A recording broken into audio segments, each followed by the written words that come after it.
Welcome back, everybody, to another one of these wonderful Hoops HD preseason podcasts for preseason preview podcasts, whatever we're calling them, 2025-2026 season.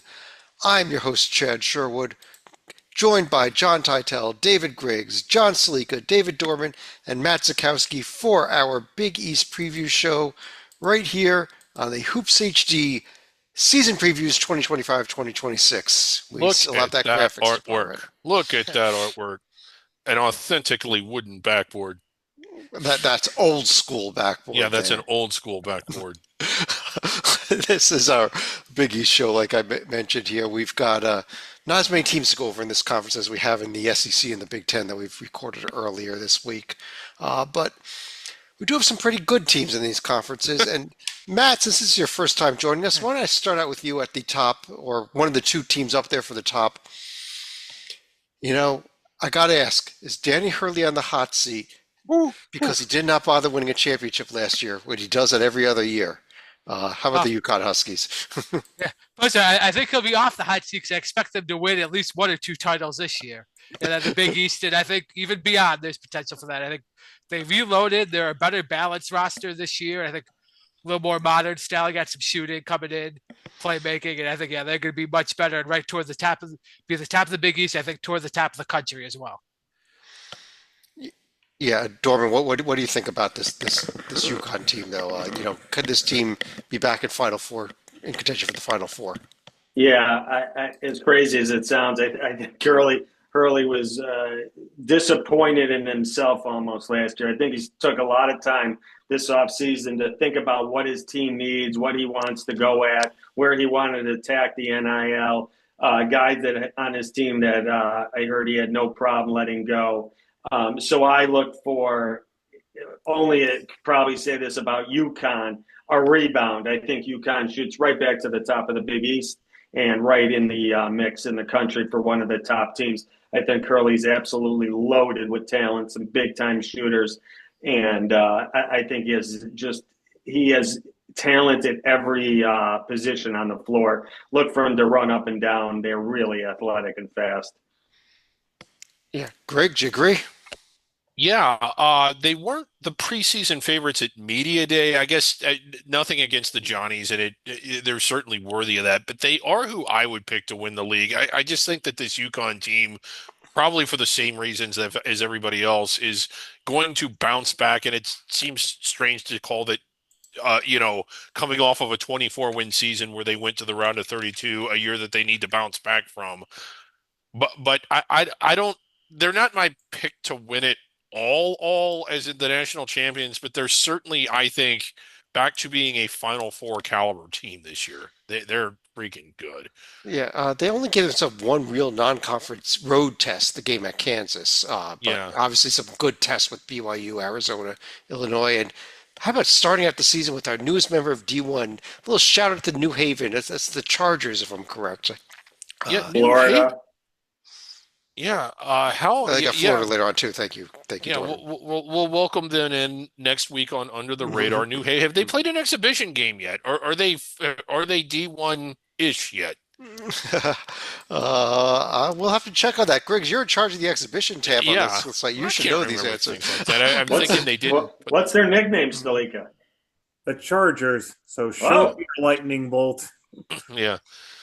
I, I, They're getting welcome to D1 in a way that I wouldn't wish upon anyone. mhm. Although they do get a home. Penn State is going to New Haven in the first week of Yeah. the season as well. So uh, that should be should discuss that during our Big Ten show.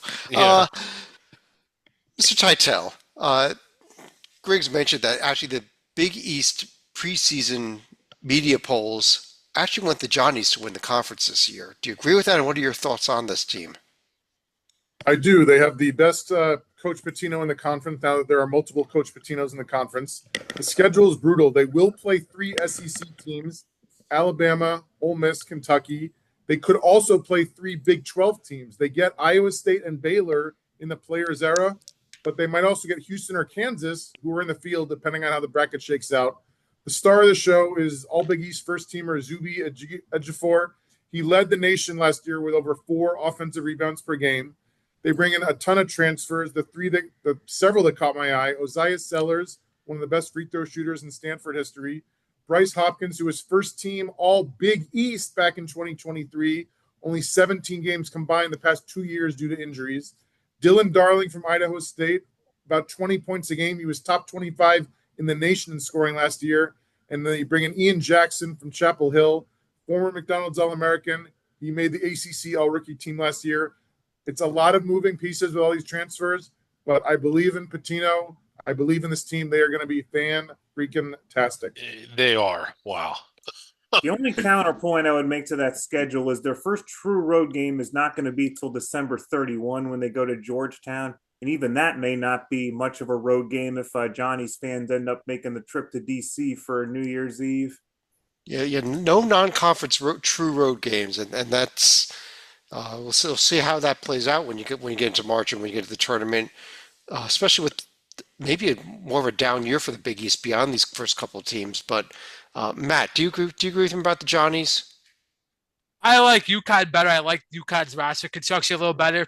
The one thing I worry about the Johnnies, who's distributing the ball to everyone? They got a bunch of guys who want to score, but then who's going to be the one that's going to set up players? You don't even have you get a bunch of scoring guards. You don't even have like that kind of like wing forward that could be a point forward type either. So that worries me a little bit to where I think they'll still be good, but like I'm thinking like 4 or 5 seed, not 1, 2 where I like Really? UConn. Wow. Huh. Uh, Wow.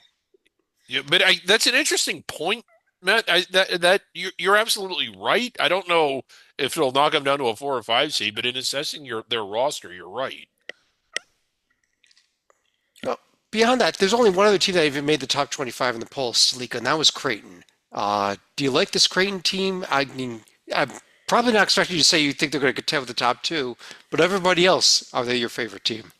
Well, if we're going by the theme that we had in the Big Ten, should we call them the Creighton Blue Jays or should we call them the Creighton Hawkeyes? Because if you look at the top two players are going to be for the Blue Jays this year, it's actually going to be Owen Freeman and Josh Dix, who spent last year with Angry Fran at Iowa. Now, Jackson McAndrew and Isaac Trout, there'll still be some returning Blue Jays who should be making an impact. Nick Graves is another high scorer that they got from Charlotte, and Hudson Greer, I believe, is a top 50 freshman overall. And as far as who's Creighton is going to be playing out of conference, they will be going to the Kennel to play Gonzaga. They'll also be part of the Players Era Invitational in Las Vegas, where they play Baylor, Iowa State, and one other opponent. And they also have their rivalry game at Nebraska to look forward to. So, Dorman, how good is Creighton then this year? I think Creighton is sneaky good. Like mentioned, the losses of the point guard Ashford and Kalkbrenner cannot be said enough. Those guys were awesome. They were fantastic last year. They did wonders for that team. But I like the guys that came in from Iowa. Also, Stalika mentioned a top 50 recruit coming in from high school is supposed to be awesome. I think Coach McDermott is winding his career down, and I think he's got a team that might be flying under the radar a little that's going to make some decent noise. I like Owen Freeman as a big guy down low. I don't think the conference has a ton of talent like we've seen in the past. And like you just said, Chad, I think Creighton is solid there at the third team in the Big East. I think Creighton could have a sneaky good year. And I think Dorman also brought up one other good point. Creighton does have a head coach in waiting in Alan Huss, who made the move over from High Point.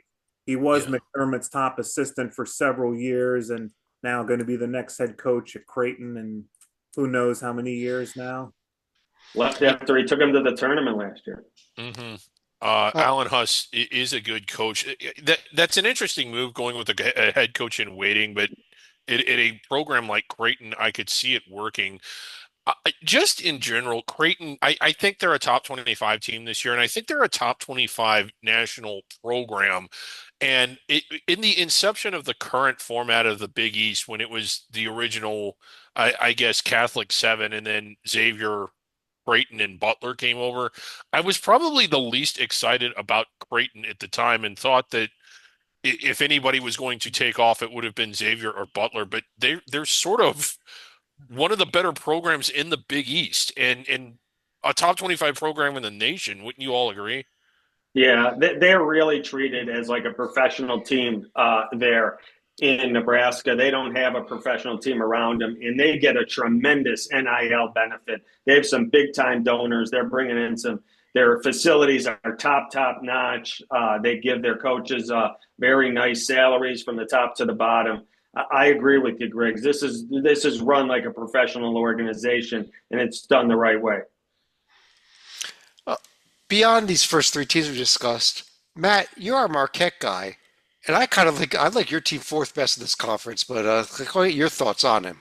I think I might like us better than Creighton, and that it's Really? not a Okay. touch bias, but I think it's the defensive end of the floor. That's where I think Marquette can actually be elite defensively this year. I worry a touch about scoring. You lose Cam Jones with all-time program league scores on that. And then you get this can hurt the ball. I think Chase Ross takes a big step up. I think he's an NBA level talent, and I think he goes from like being that 11, 12 point game. I think he could be comfortably 16, 17 points a game with decent efficiency as well. And that to lead it, I think a couple of the sophomores, Royce Parham and Demarius Owens, will help score the ball as well. And then I think Ben Gold's got a little more in his game too that he's shown that like as a senior he might step up and go from 7 to 11 or 12 points a game. And then if these things happen, you get those four as double digit scores, and that Sean Jones is a distributor. I think he'll be good off an offense, and you could be really good defensively. Yeah, Jones, Ross, and that freshman get to know the name Adrian Stevens, about 6'4", 6'5" wing defender. I think he's good enough to defend right away to get minutes for Shaka. And that him and actually also Nigel James, a 6 foot point guard. Both of them, I think, are going to play as freshmen as well and be in the rotation. And I think that with the length you have up front on the wing and with Gold, and I think Marquette will be a really good defensive team and decent enough offensively to be, I think, borderline top 25. Yeah, I think Sean Jones at the point guard might maybe one of the keys there with him healthy this year also. But Tytel, what do you think about this debate here? Creighton, Marquette, who do you like better? I always defer to Matt on all things Marquette, but no, I believe in Creighton. I mean, it's weird to lose. Talk about losing lottery picks at Rutgers. I don't know if there's anybody who's going to feel the loss more because Duke always reloads when they lose a guy like Cooper Flagg, but they're losing the 4-time reigning defensive player of the year in Ryan Kalkbrenner, and like they cannot replace that. Period. So they're going to suffer a little on defense, but hopefully they'll have enough offense to make up for it. I love the choice to bring in Huss as the coach in waiting. I got to interview him a month or two ago. Very nice guy. I still kind of can't believe it just because like he was the head coach of a tournament team. Yeah. And now he's not the head coach of a tournament team. But he loves Creighton. He's a Creighton guy, and he's taking the long route. It's going to pay off down the line. Yeah, and did Butler bring Chris Holtman in as the head coach in waiting? I think, and we've seen it. Matt Painter was the head coach in waiting when he was hired at Purdue. It's not worked spectacularly, but it's also worked at times. And I just have a feeling Ryan Hus, he's really good. I think he's going to be an asset to the staff this year, and he's going to step right into that role when it's his turn. Talking about guys who coached for tournament teams last year and went over to coach for a team that is not a tournament team, Griggs, Kevin Willard coming over to Villanova. Your thoughts on this Villanova team who really needs to rebound after the last couple of seasons? Yeah, Kyle Knepp too. I wanted to believe. I loved what he did at Fordham. I thought he was a key part of the high level of success that we saw Nova not just achieve but sustain over and over. But they're so far away from that now. I don't know if they need it with a telescope to see it. I think Calvin Willard is a good coach. I was a little surprised to see him make this move. It seemed like he had a really good thing going where he was, and oh my God, is it going to be an uphill climb this year? I don't think they have the pieces. I don't think they're a tournament team. I just have more questions about them than answers, and I think he'll get it going, but I don't see it happening this year. He's bringing in guys like Caden Lewis, the freshman there, Tytel. Eric Dixon is gone, obviously, but it's a whole new team. This is not the Eric Dixon, Kyle Neptune Villanova team. Correct. And it's not just that they lose. I mean, this is like a lottery level loss in terms of Dixon was not just a great scorer last year. He's the best scorer in the history of the school, which has had a ton of great scores. My fun fact about Kevin Willard, he faced Villanova for 12 years when he was at Seton Hall. he went 6-19. So I wonder if his choice was just to like get on the other side of the rivalry because he couldn't beat him. That's still better than what our school did against Villanova in their salad days. Um, where do we want to go next here? Dorman. How about Butler? Is there anything there this year in Butler? I think they're young again, like we could say about everyone. They're bringing in a lot of new pieces. I didn't love a lot of what I saw last year. I didn't think the type of basketball they were playing fit the best assets they had. They had some. It just didn't seem to work. And it just didn't seem like Butler basketball at its best, like we had seen in years past. Having said that, we've discussed a lot of these Big East teams, and a lot of them are bringing in new pieces. Villanova's almost all brand new with Willard and everything. So they have a chance if the pieces gel quicker than the other schools in the Big East here. Am I high on them? No, not really. I don't think they make the tournament. I think they're in the bottom half of the Big East this year. Well, Matt, let me ask you also about Butler, though. Is it about time for Thad Matta to do something here?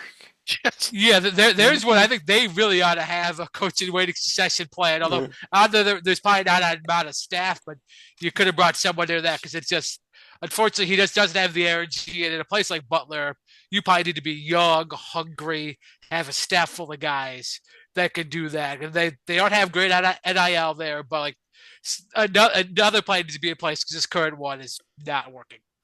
What has happened to this Butler program that?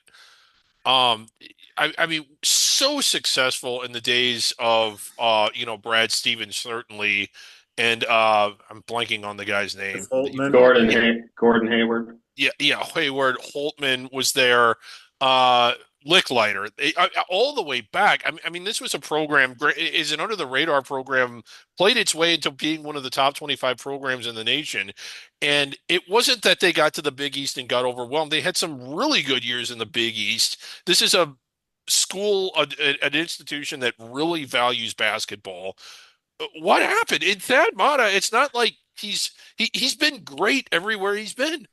I'll say there's been programs obviously that were affected by the COVID year. They quietly might be in the top 2 or 3 because they were going to be like a 4 or 5 seed that year. Yeah, you finish that way, you win a couple of games in the tournament in that, and then you would have built momentum. Lavelle Jordan might have built the momentum he needed to get the program going.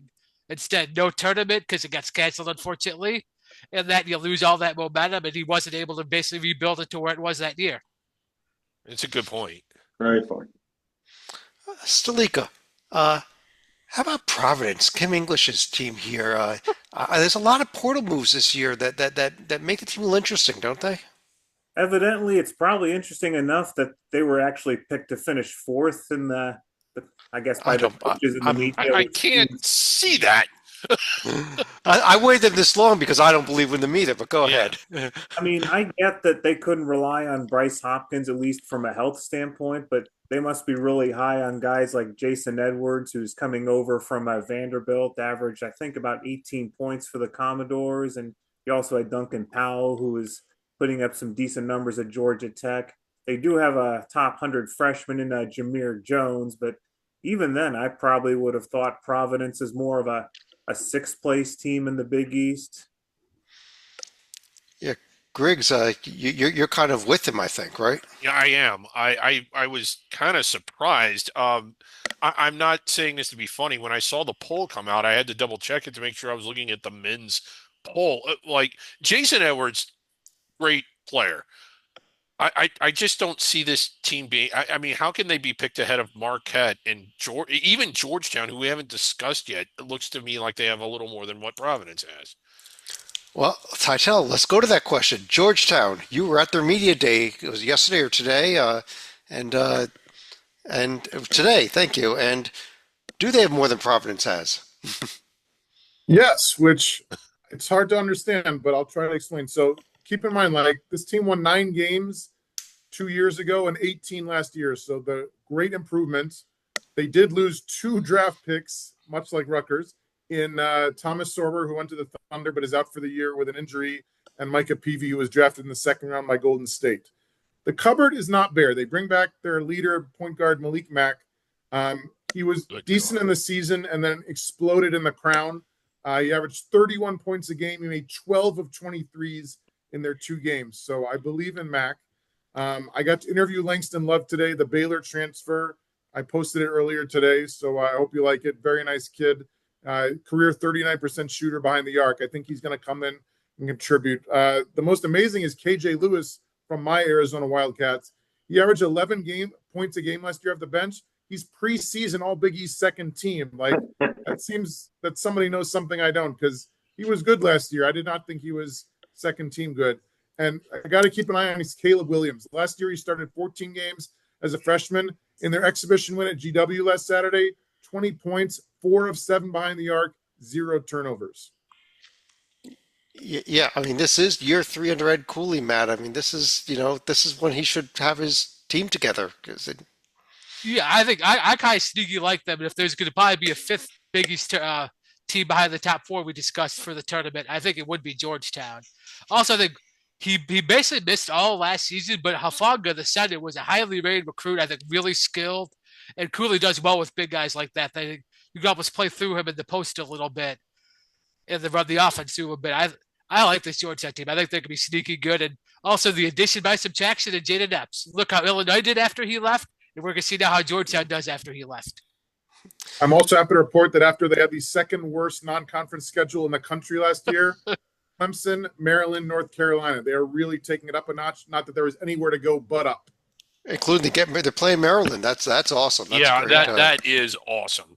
And it's a 4-year deal, and we hope that goes on in perpetuity. That's a series that needs to be back. Yeah. I mentioned, I think maybe during some of these shows here, that what I really do like to look at in teams is who do you bring back? Do you bring back multiple of your top players? I think that is still a formula for success, even in this portal age. And Dorman, we have a team in this conference that's bringing back 3 of their top 4 players. Could this be the year we're talking postseason bid somewhere? Not NCAA, a postseason bid for the DePaul Blue Demons. All right, well, we're going to go. This will be Chris Holtman's 2nd year in Chicago, head man at DePaul. Last year, when I was doing my research, I really couldn't believe this number. They started the year at 304 in the KenPom rankings. They got up as high as 122. That's a big jump. And there is finally a heartbeat in this Blue Demon program, finally. We haven't heard from them in 20-some years. They haven't been to the tournament since 2004. Last year, Holtman really cleaned up the whole house. No one came back. And this year, he had a few key losses. He lost Doug, the point guard, which was a big loss. We discussed him earlier in the Big Ten show. I don't think he wanted that, but it got away from him. But he does bring back 4 guys that are going to play huge for him. 6'7" senior C.J. Gunn, a 6'2" point guard, Layden Blockner, a 6'8" senior post, a big physical kid, N.J. Benson, and a 6'10" sophomore, Theo Pierre Justin. And from what I heard is Holtman's really going to count on these guys. He likes the way they've taken control as leaders on and off the court. He's really happy with them. He's also bringing in 3 freshmen, 2 from the Chicagoland area that he feels were really big gets. Northwestern wanted him. Illinois wanted him. He ended up beating them out. Unfortunately, Chad, I don't see this as a tournament team. Maybe the NIT, maybe I said postseason. I didn't say NCAA. Okay. I said postseason. Yeah, I don't see the NCAA coming. But Holtman has a heartbeat back for DePaul. I think there's a little excitement in the area. But you got to win. If you want to bring people to the stadium and you want to get back to what they were, you got to start winning games. They have a schedule that is as easy as they get in the non-conference. So he's going to pile up wins against some of the lower Division I teams, and then he's going to see if he can do it in the Big East. And if he can go 500, I'd call it a huge success. Yeah, I'll tell you this. Maybe this is a Titel-like stat here. 11 teams in the Big East. Only one of them is bringing back their leading scorer from last year, and that is C.J. Gunn and the DePaul Blue Demons. So I like it. I really think that we may, like as Dorman said, have a heartbeat from DePaul for the first time in 20 years here. It's remarkable how they're not even just occasionally good on accident, being where they are, like in a basketball rich part of the country with a dedicated alumni base. And when you look at like how is it that UIC is better than DePaul seemingly more than half the time? It's geez. We've, Yeah. we've gone through a lot of teams so far. We haven't talked about the team, the second best team in the conference. Oh, I'm sorry, the team with the second best Patino in the conference. Salika, your Xavier Musketeers and their new head coach. What's the outlook for this season for you guys? Did I mention how much I've loved the Mountain West and the back range over the past couple seasons? Because this is basically where Xavier has gone to lure Richard Pitino after Sean Miller went to the 40 acres. I mean, obviously they didn't get Donovan Dent. He went to UCLA, but as far as who did make the trip, Philip Borovichanin and Jovan Milicevic made the trip from New Mexico up to Xavier. But I think the top transfers that they're going to have on the roster this year are going to be Malik Messina Moore, who's coming from Montana, and also Trey Carroll, who saw some significant action in their exhibition loss against Murray State, which should also tell you the direction where the Musketeers could be headed this year. Now, the only returning player that was actually on Xavier's roster last year was Roddy Anderson, who was the point guard who sat out because they already had Davion McKnight, who was at the point last year for Sean Miller's team. But if we're looking at another guy who was also in the Mountain West, Papa Injai had also played in UNLV's front court last year.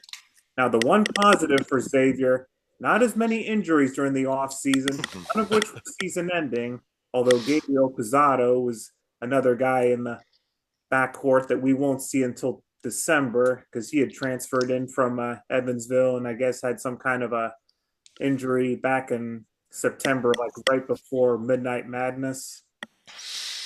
Yeah, Griggs, I don't know about the Xavier team. This is good. This may be a long year for our good friend Stalika. We know it's not going to be Seton Hall long, but it is definitely going to be long. I'm thinking not Seton Hall long, but the second longest. It's nothing personal, Stalika. It's like you, and I'm sorry, but I just think Xavier's bad this year. Well, you mentioned not seeing Hall long, Matt. Uh, if you want to compete in the Big East in this day and age, there's a little thing called NIL money. Seton Hall decides they don't want to have it, spend NIL money, apparently. I believe as of about 2 months ago, they didn't even have a complete roster for this season. I think they finally have one, but how bad is this going to be this year for the Hall? Well, plus, they were not good last year, as we saw. You lost your two most talented players, I think, in Isaiah Coleman and Scotty Middleton.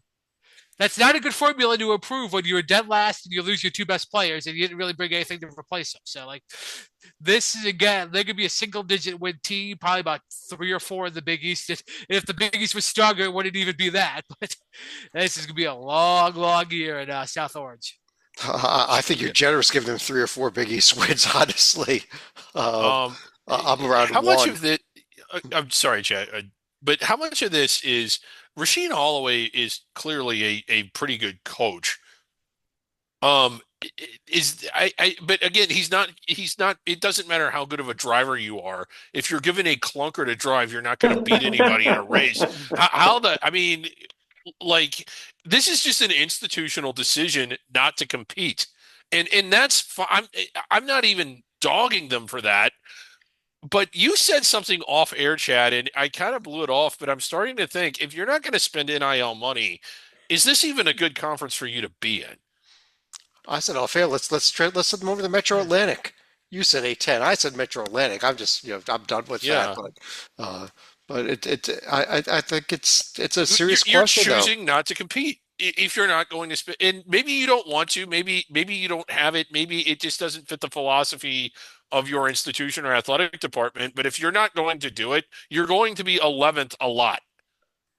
Honestly, long term, I think Butler and Xavier probably have some similar issues, at least in terms of endowment or whatever. But at least at those two schools, the spirit is willing, the flesh is Yeah. weak this year.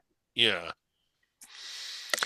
That does complete our preview of the 11 Big East teams. So what I'll do is run through each of you now with our 3 questions we'd like to ask. Number one, who wins the conference? Number two, how many bids is the league going to get? And you can tell me which teams they are if you like. And number three, if you have any other final thoughts at all about the conference, feel free to throw them out there. Tytel, let me start with you on this conference. Oh, but you got to turn yourself off of mute. Check. I understand why people would pick UConn. I'm still going with the Johnnies. I get the lack of a point guard thing. I believe in Rick Pitino to work it out. I got this over under at 4.5, and I'm taking the under of UConn, St. John's, flipped in order, Creighton, and I think Marquette will make it. I don't believe in Villanova, and I'm not going to jinx Georgetown by picking them. So I'm going with 4. As far as a Big East fun fact, let's see here. So with Richard Pitino, he's the first Xavier coach with no ties to the school since they hired Thad Matta in 2001. They very promote from within and or get a former player assistant. So they're taking a bit of a roll of the dice with this. But if you can't trust a Pitino in the Big East, who can you trust? Well, that's okay. Well, if he doesn't work out, Sean Miller will be available in a couple of years anyhow. Yeah, Sean. He'll be back. Sleeka. I would say Sean Miller is definitely not coming back if you looked at the roster construction that Xavier had the past 2 years, because he, in his words, went all in and all they got was an appearance in the round of 64. I mean, Xavier fans would have had Miller on a shorter leash than they would have had in recent memory. But I will say, as far as Chad's other questions, I'm going to go with the same 4 that Tytel did as far as UConn, St. John's, Creighton, and Marquette being the teams that get in the NCAA.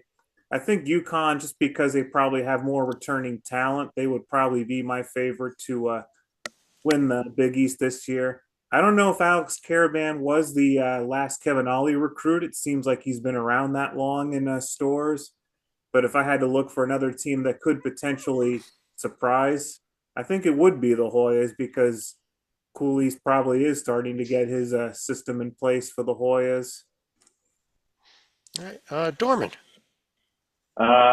Stalika, I'm in on that comment there. I have 5 going to the tournament: UConn, St. John's, Creighton, Marquette, and Georgetown. I'm a believer in this Hoya team.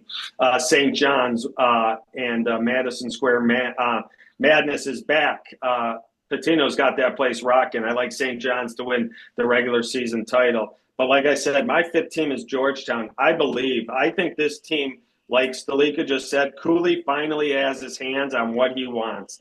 He has a team that we saw in Providence. Finally, he's got the right guys in place, and they're going to bring the toughness and that attitude they had at Providence that picked them up. That maybe they weren't the blue chip prospects, the 5 stars, the McDonald's kids, but these are the kids that Cooley wants. These are the kids Cooley had like at Providence, and they're bringing that attitude and they're bringing that physicality and the toughness. I think Georgetown finally becomes a factor. They're going to go to the tournament this year. All right, Matt. Yeah, but I'm going to go with the same 5 as Dorman. I am picking UConn as the champion. And then I think it'll be UConn, St. John's. I think Marquette actually finishes ahead of Creighton. Creighton's 4th. And then Georgetown. And I think Georgetown gets in without being in a play-in game. So they'll be automatically to the round of 64. So like at least like a 10 seed. I've got a quick message for Xavier and that off of one of their other transfers. Long term, I think they're going to be all right. Okay, where's that pheasant horn? Oh, all right. A little slow on that one. Sorry. Okay, I personally am going with. I was going to go 4 with just the UConn, St. John's, Creighton, Marquette group.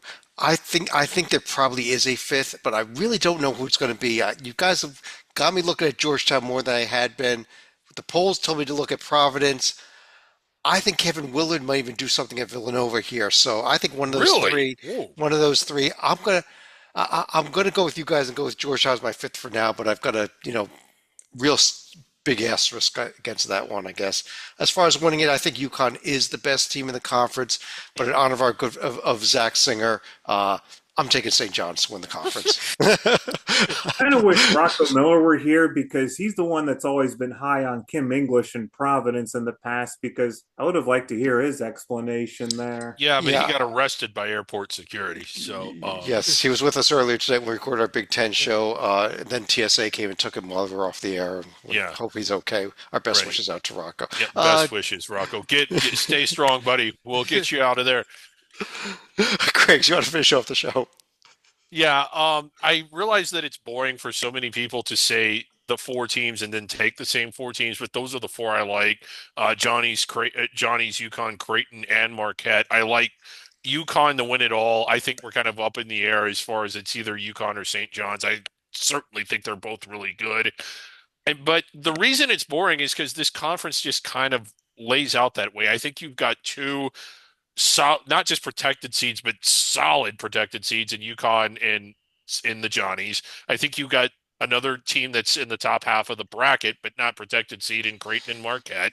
And then you've sort of got a team that might make a run in the bubble in Georgetown. And I know you said you like some other ones, Chad, but then you've got Seton Hall, Butler, Xavier, and maybe even DePaul and maybe Nova. Those are just bad teams. So, I mean, the gap between each tier of this conference is just noticeable. I think you are right. There seems to be, I'd say it's four tiers. There's a middle tier there of I consider the Providence, Georgetown. I argued Villanova's in it. You argued they're not. That's fine. Yeah. And then that bottom half. Maybe DePaul should be in that middle tier also, though. Yeah. But I guess on that note, I do want to thank everybody for joining us. We'll be back not till next week, not till next Monday with our next preview show. We've got, I think, either the SEC, no, we did the SEC, or the Big 12 or the ACC coming up next. But on behalf of David Griggs, John Titel, John Salika, Matt Zakowski, David Dorman, I'm Chad Sherwood. Thanks for joining us. We'll talk to you again real soon.